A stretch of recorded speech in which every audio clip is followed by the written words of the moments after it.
করেছি উত্তর সমুদ্রে ঝুঁকি নিয়েই আমরা পাড়ি দেওয়ার জন্য নেমেছিলাম এবং এই বাংলাদেশের রাজনীতিতে পরিবর্তন করে আমরা ঘরে ফিরব।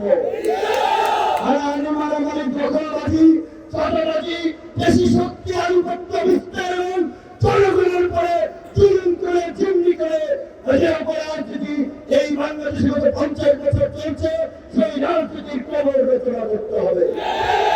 আপনি জানেন এই কুমিল্লার মেঘনায় অবৈধ বালু উত্তোলনের ফলে অনেক রাজনৈতিক পরিবেশ ধরে রেখে আগামীতে কুমিল্লা তথা বাংলাদেশে নতুন ধারার রাজনীতি প্রতিষ্ঠার দায়িত্ব নিতে হবে তরুণদেরকে। 50 বছরের পুরানো রাজনীতি এই দেশের মানুষের আকাঙ্ক্ষা পূরণ করতে পারে নাই।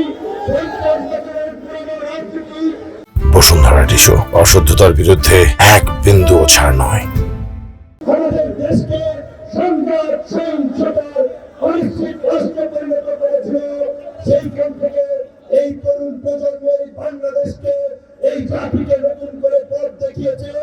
আগামীতে এই তরুণদেরকে এই জাতির নেতৃত্বের ভার তুলে দিতে হবে।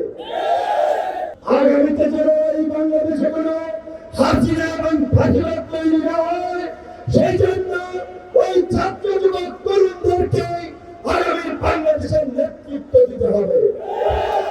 হারাহারি মারামারির রাজনীতির বিপরীতে শান্তি সম্প্রীতি সহনশীলতার রাজনীতি প্রতিষ্ঠার মধ্য দিয়ে এই দেশে গণপ্রজাতন্ত্রের সুফল মানুষের কাছে পৌঁছে দিতে হবে। আগামীতে জাতীয় নির্বাচন প্রত্যেক রাজনৈতিক দল নির্বাচনে অংশগ্রহণ করবে।